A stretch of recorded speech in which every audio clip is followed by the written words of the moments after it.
Hello friend, स्वागत है आपका अपने चैनल लास्ट क्लास में। आज की इस वीडियो में विज्ञान के 20 ऑब्जेक्टिव प्रश्न हम आपको देंगे और आपको 20 में से 20 सही करके दिखाना है। अगर आपका 20 में से 20 सही हो जाता है तो ये हमारा 100% गारंटी है कि आपका फाइनल बोर्ड परीक्षा में विज्ञान में 95 से अधिक नंबर आएगा। तो वीडियो को प्लीज आप लोग शुरू से लेके अंत तक देखिएगा और 20 में से 20 सही करने का कोशिश कीजिएगा। और चैनल को अभी तक आप सब्सक्राइब नहीं किए हैं तो चैनल को सब्सक्राइब कर लीजिएगा। और सब्सक्राइब करने के बाद एक बेल आइकन आता है तो बेल आइकन को दबा के ऑल पे कर लीजिएगा, ताकि जब भी लाइव क्लास हो तो आपके पास नोटिफिकेशन पहुंचता रहे। तो आइए शुरू करते हैं पहले नंबर प्रश्न से। तो पहला नंबर प्रश्न है कि ऊर्जा का एसआई मात्रक क्या होता है। ए ऑप्शन है कैलोरी, बी ऑप्शन है जूल, सी ऑप्शन है ताप, डी ऑप्शन है इनमें से कोई नहीं। तो यहाँ पे आपको बताना है कि ऊर्जा का एसआई मात्रक क्या होता है। तो ऊर्जा का एसआई मात्रक जूल होता है, इसे आपको याद रखना है। यहाँ पे बी ऑप्शन बिल्कुल ही सही हो जाएगा। ये देखते हैं अगला प्रश्न, दो नंबर प्रश्न है कि जूल प्रति कूलम किसके बराबर होता है। ए ऑप्शन है ओम के, बी ऑप्शन है वोल्ट के, सी ऑप्शन है एम्पियर के, डी ऑप्शन है वाट के। तो यहाँ पे आपको बताना है कि जूल प्रति कूलम किसके बराबर होता है। तो ये वोल्ट के बराबर होता है, इसे आपको याद रखना है। यहाँ पे बी ऑप्शन बिल्कुल ही सही हो जाएगा। ये देखते हैं अगला प्रश्न, तीन नंबर प्रश्न है कि विद्युत हीटर में किस तार का प्रयोग किया जाता है। ए ऑप्शन है टंगस्टन का, बी ऑप्शन है नाइक्रोम का, सी ऑप्शन है एल्यूमिनियम का, डी ऑप्शन है तांबा का। तो यहाँ पे आपको बताना है कि विद्युत हीटर में किस तार का प्रयोग किया जाता है। तो विद्युत हीटर में नाइक्रोम के तार का प्रयोग किया जाता है, इसे आपको याद रखना है। यहाँ पे बी ऑप्शन बिल्कुल ही सही हो जाएगा। ये देखते हैं अगला प्रश्न, चार नंबर प्रश्न है कि प्रतिरोधकता का एसआई मात्रक क्या होता है। ए ऑप्शन है ओम, बी ऑप्शन है ओम मीटर, सी ऑप्शन है वोल्ट, डी ऑप्शन है एम्पियर। तो यहाँ पे आपको बताना है कि प्रतिरोधकता का एसआई मात्रक क्या होता है। तो प्रतिरोधकता का एसआई मात्रक ओम मीटर होता है, इसे आपको याद रखना है। यहाँ पे बी ऑप्शन बिल्कुल ही सही हो जाएगा। और प्रतिरोध का एसआई मात्रक ओम होता है, तो इसे भी साथ में आपको याद रखना है। और विद्युत विभव और विद्युत विभवांतर का एसआई मात्रक वोल्ट होता है, इसे आपको याद रखना है। और विद्युत धारा का एसआई मात्रक एम्पियर होता है, तो इसे भी साथ में आपको याद रखना है। आइए देखते हैं अगला प्रश्न, पांच नंबर प्रश्न है कि परमाणु के नाभिक में उपस्थित होते हैं। ए ऑप्शन है प्रोटॉन और न्यूट्रॉन, बी ऑप्शन है इलेक्ट्रॉन, सी ऑप्शन है प्रोटॉन, डी ऑप्शन है इनमें से कोई नहीं। तो यहाँ पे आपको बताना है कि परमाणु के नाभिक में उपस्थित होते हैं। तो परमाणु के नाभिक में प्रोटॉन और न्यूट्रॉन उपस्थित होते हैं, इसे आपको याद रखना है। यहाँ पे ए ऑप्शन बिल्कुल ही सही हो जाएगा। और जो इलेक्ट्रॉन होता है ये बाहरी कक्षाओं में चक्कर लगाता है, तो ये भी साथ में आपको याद रखना है। और प्रोटॉन पे धन आवेश होता है, इसे आपको याद रखना है। और न्यूट्रॉन पे कोई भी आवेश नहीं होता है, ये आवेशहीन होता है, इसे आपको याद रखना है। और इलेक्ट्रॉन पे ऋण आवेश होता है, तो ये भी साथ में आपको याद रखना है। काफी महत्वपूर्ण 20 ऑब्जेक्टिव प्रश्न हम आपको देंगे और आपको 20 में से 20 सही करके दिखाना है। अगर आपका 20 में से 20 सही हो जाता है तो फाइनल बोर्ड परीक्षा में विज्ञान में 95 से अधिक नंबर आएगा, ये हमारा गारंटी है। तो वीडियो को आप लोग प्लीज शुरू से लेके अंत तक देखिएगा। और वीडियो को अभी तक आप लाइक नहीं किए हैं तो प्लीज आप लोग वीडियो को लाइक भी कर दीजिएगा। आइए देखते हैं अगला प्रश्न, 6 नंबर प्रश्न है कि विद्युत चुंबकीय प्रेरण की खोज किसने की थी। ए ऑप्शन है फैराडे ने, बी ऑप्शन है मैक्सवेल ने, सी ऑप्शन है एम्पियर ने, डी ऑप्शन है फ्लेमिंग ने। तो यहाँ पे आपको बताना है कि विद्युत चुंबकीय प्रेरण की खोज किसने की थी। तो फैराडे ने किया था, इसे आपको याद रखना है। यहाँ पे ए ऑप्शन बिल्कुल ही सही हो जाएगा। ये देखते हैं अगला प्रश्न, 7 नंबर प्रश्न है कि शरीर की सबसे बड़ी कोशिका कौन सी होती है। ए ऑप्शन है त्वचा की कोशिका, बी ऑप्शन है तंत्रिका कोशिका, सी ऑप्शन है रक्त की कोशिका, डी ऑप्शन है इनमें से कोई नहीं। तो यहाँ पे आपको बताना है कि शरीर की सबसे बड़ी कोशिका कौन सी होती है, तो तंत्रिका की कोशिका होती है, इसे आपको याद रखना है। यहाँ पे बी ऑप्शन बिल्कुल ही सही हो जाएगा। ये देखते हैं अगला प्रश्न 8 नंबर। 8 नंबर प्रश्न है कि केंचुआ किस अंग से श्वसन करता है। ए ऑप्शन है गिल्स से, बी ऑप्शन है फेफड़ा से, सी ऑप्शन है त्वचा से, डी ऑप्शन है नाक से। तो यहाँ पे आपको बताना है कि केंचुआ किस अंग से श्वसन करता है।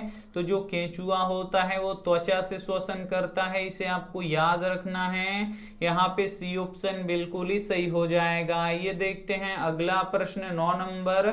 9 नंबर प्रश्न है कि निकट दृष्टि दोष को किस लेंस के द्वारा दूर किया जा सकता है। ए ऑप्शन है उत्तल लेंस के द्वारा, बी ऑप्शन है अवतल लेंस के द्वारा, सी ऑप्शन है समतल लेंस के द्वारा, डी ऑप्शन है बेलनाकार लेंस के द्वारा। तो यहाँ पे आपको बताना है कि निकट दृष्टि दोष को किस लेंस के द्वारा दूर किया जा सकता है। तो अवतल लेंस के द्वारा दूर किया जा सकता है, इसे आपको याद रखना है।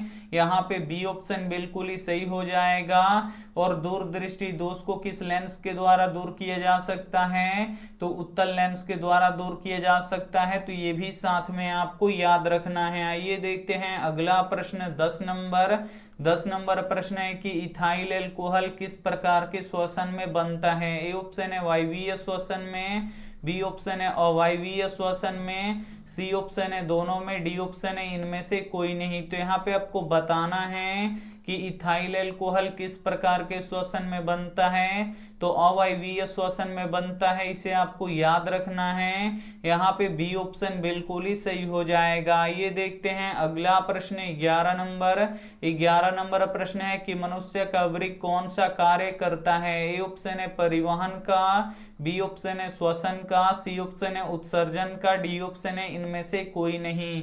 तो यहाँ पे आपको बताना है कि मनुष्य का वृक्क कौन सा कार्य करता है, तो उत्सर्जन का कार्य करता है, इसे आपको याद रखना है। यहाँ पे सी ऑप्शन बिल्कुल ही सही हो जाएगा। ये देखते हैं अगला प्रश्न 12 नंबर।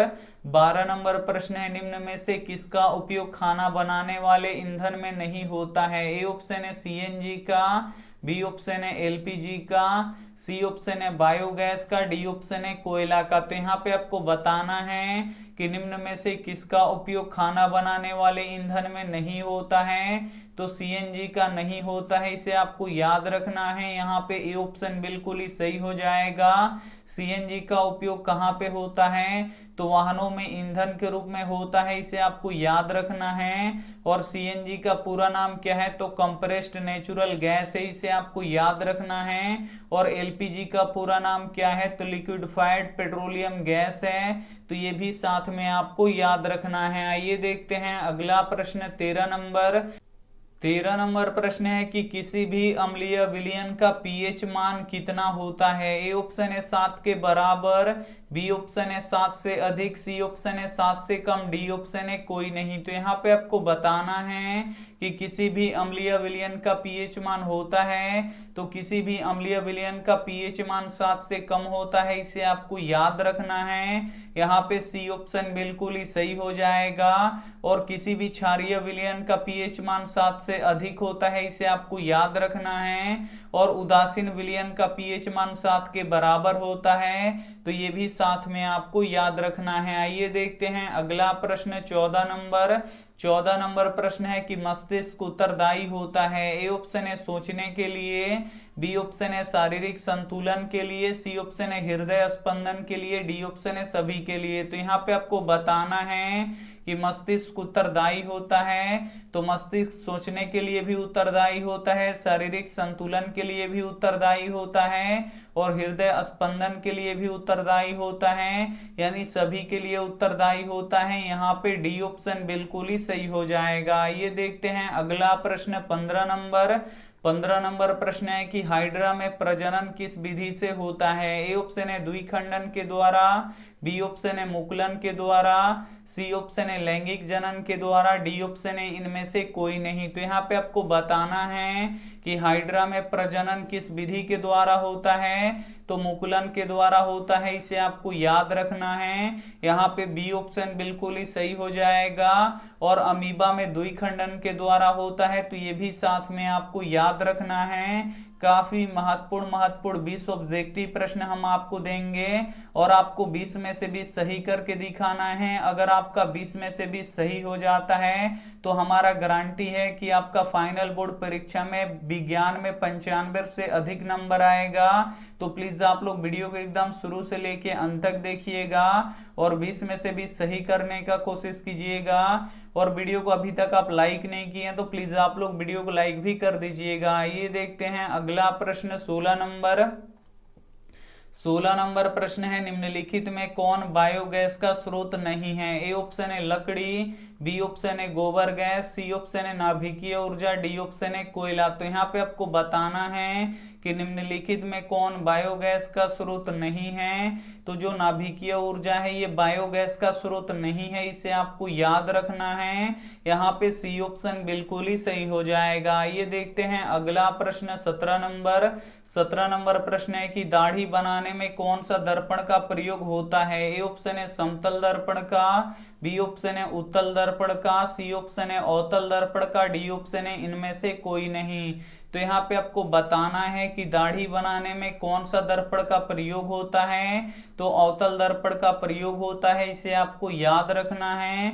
यहाँ पे सी ऑप्शन बिल्कुल ही सही हो जाएगा। और मोटर गाड़ी के साइड मिरर के रूप में किस दर्पण का प्रयोग होता है, तो उत्तल दर्पण का प्रयोग होता है, तो ये भी साथ में आपको याद रखना है। ये देखते हैं अगला प्रश्न 18 नंबर प्रश्न है कि उत्तल लेंस में वस्तु के बराबर प्रतिबिंब प्राप्त करने के लिए वस्तु को कहाँ रखना पड़ेगा। ए ऑप्शन है फोकस पर, बी ऑप्शन है वक्रता केंद्र पर, सी ऑप्शन है अनंत पर, डी ऑप्शन है इनमें से कोई नहीं। यहाँ पे आपको बताना है कि उत्तल लेंस में वस्तु के बराबर प्रतिबिंब प्राप्त करने के लिए वस्तु को कहाँ रखना पड़ेगा, तो वक्रता केंद्र पर रखना पड़ेगा। यहाँ पे बी ऑप्शन बिल्कुल ही सही हो जाएगा। ये देखते हैं अगला प्रश्न 19 नंबर प्रश्न है कि विकासीय दृष्टिकोण से हमारी किससे अधिक समानता है। ए ऑप्शन है चीन के विद्यार्थी से, बी ऑप्शन है चिंपैंजी से, सी ऑप्शन है मकड़ी से, डी ऑप्शन है जीवाणु से। तो यहाँ पे आपको बताना है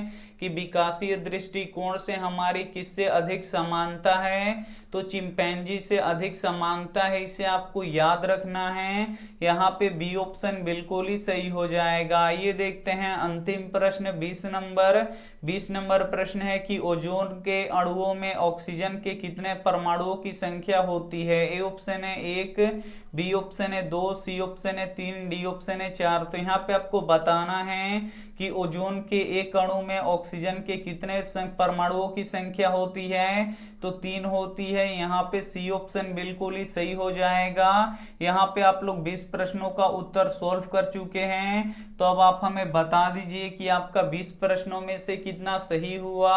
अगर आपका यहाँ पे 15 प्लस सही हुआ होगा तो आपका फाइनल बोर्ड परीक्षा में 95 से अधिक नंबर आएगा। विज्ञान में ये हमारा गारंटी है, 100% गारंटी है, ये हम लिख के आपको दे देते हैं। और जिन बच्चों का यहाँ पे 12 से नीचे सही है उनको और पढ़ने की जरूरत है, तो थोड़ा सा आप लोग और मन लगा के पढ़ाई कीजिए। और यहाँ पे कल से ऑनलाइन टेस्ट शुरू होने वाला है, जिसका समय है 8 बजे सुबह से लेके 3 बजे यहाँ पे शाम तक कभी भी आप लोग टेस्ट दे सकते हैं। और 4 बजे आपका रिजल्ट आ जाएगा, वीडियो में भी रिजल्ट आएगा और उसका पीडीएफ भी हम आपको देंगे कि आपका कितना प्रश्न सही हुआ, उसमें सब आपको दिखाएगा। तो अभी तक आप हमारे व्हाट्सएप ग्रुप में नहीं जुड़े हैं तो फ्री में आप लोग ऑनलाइन टेस्ट देने के लिए आप हमारे व्हाट्सएप ग्रुप में जुड़ जाइए।